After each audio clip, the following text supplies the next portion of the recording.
英語聞き流しリスニング、英語テキストと MP3 ダウンロード、その他の物語はホームページからお聞きいただけます。88thpp.com 88thpp.com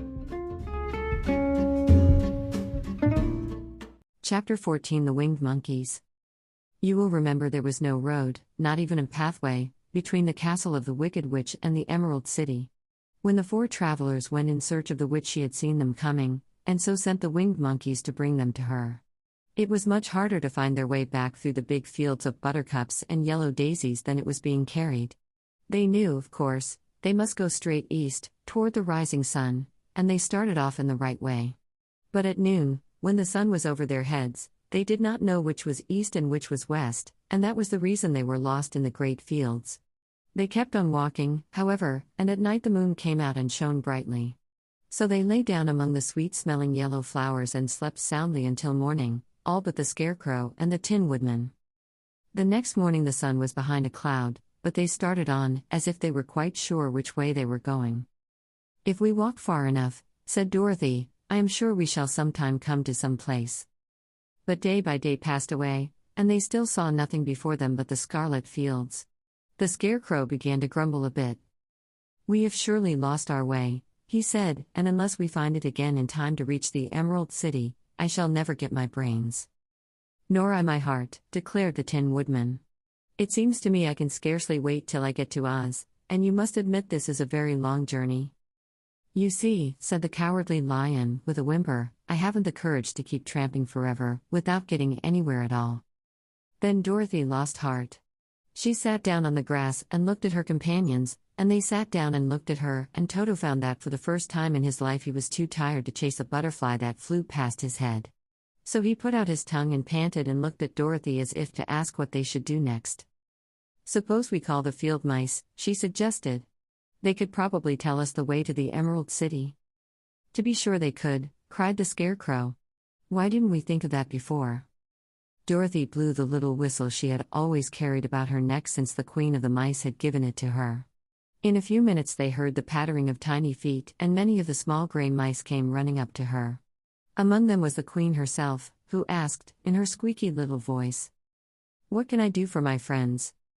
"We have lost our way," said Dorothy. "Can you tell us where the Emerald City is?" "Certainly," answered the Queen, "but it is a great way off, for you have had it at your backs all this time." Then she noticed Dorothy's golden cap, and said, "Why don't you use the charm of the cap, and call the winged monkeys to you? They will carry you to the city of Oz in less than an hour." "I didn't know there was a charm," answered Dorothy, in surprise. "What is it?" "It is written inside the golden cap," replied the Queen of the Mice.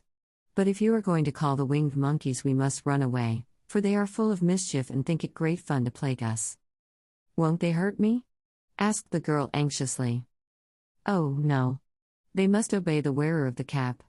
Goodbye." And she scampered out of sight, with all the mice hurrying after her. Dorothy looked inside the golden cap and saw some words written upon the lining. These, she thought, must be the charm, so she read the directions carefully and put the cap upon her head. "Epp Pepe, cock K," she said, standing on her left foot. "What did you say?" asked the Scarecrow, who did not know what she was doing. "Hello, hollow, hello," Dorothy went on, standing this time on her right foot. "Hello," replied the Tin Woodman calmly. "Zizai, zuzai, zik," said Dorothy, who was now standing on both feet. This ended the saying of the charm, and they heard a great chattering and flapping of wings, as the band of winged monkeys flew up to them.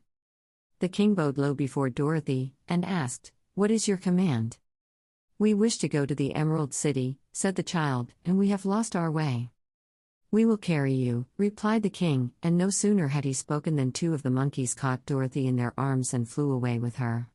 Others took the Scarecrow and the Woodman and the Lion, and one little monkey seized Toto and flew after them, although the dog tried hard to bite him. The Scarecrow and the Tin Woodman were rather frightened at first, for they remembered how badly the winged monkeys had treated them before, but they saw that no harm was intended, so they rode through the air quite cheerfully, and had a fine time looking at the pretty gardens and woods far below them. Dorothy found herself riding easily between two of the biggest monkeys, one of them the king himself. They had made a chair of their hands and were careful not to hurt her. "Why do you have to obey the charm of the golden cap?" she asked.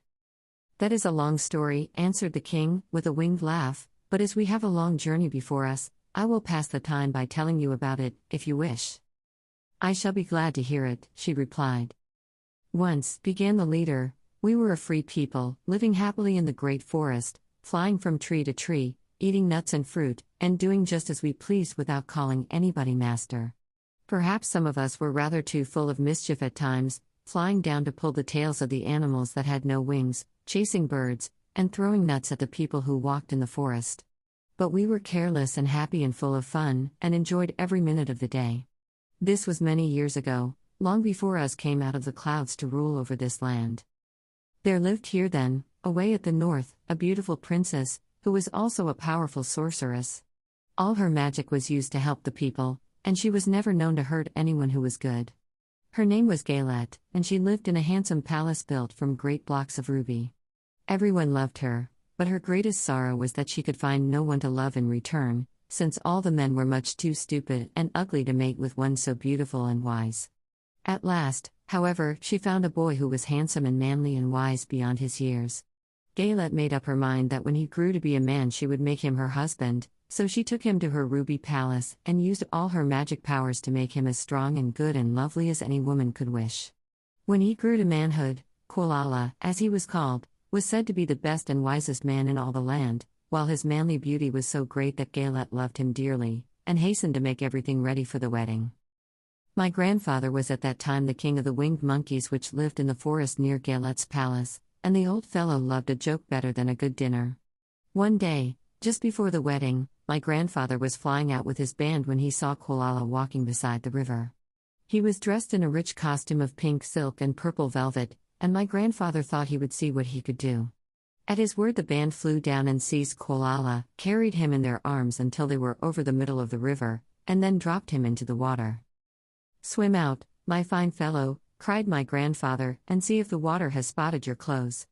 Quolala was much too wise not to swim, and he was not in the least spoiled by all his good fortune. He laughed when he came to the top of the water and swam into shore.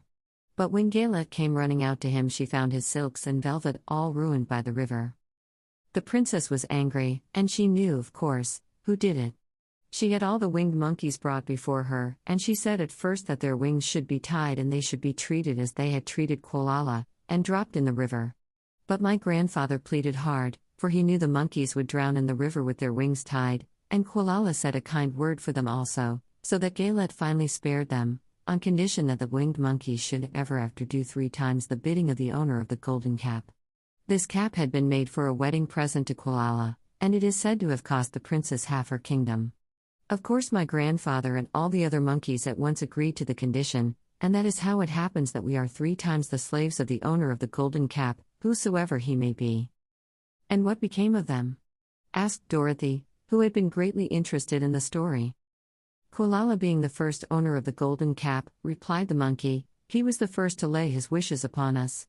As his bride could not bear the sight of us, he called us all to him in the forest after he had married her and ordered us always to keep where she could never again set eyes on a winged monkey, which we were glad to do, for we were all afraid of her. This was all we ever had to do until the golden cap fell into the hands of the wicked witch of the west, who made us enslave the winkies, and afterward drive us himself out of the land of the west. Now the golden cap is yours, and 3 times you have the right to lay your wishes upon us." As the Monkey King finished his story, Dorothy looked down and saw the green, shining walls of the Emerald City before them. She wondered at the rapid flight of the monkeys, but was glad the journey was over. The strange creatures set the travelers down carefully before the gate of the city. The king bowed low to Dorothy, and then flew swiftly away, followed by all his band. "That was a good ride," said the little girl. "Yes, and a quick way out of our troubles," replied the lion. "How lucky it was you brought away that wonderful cap."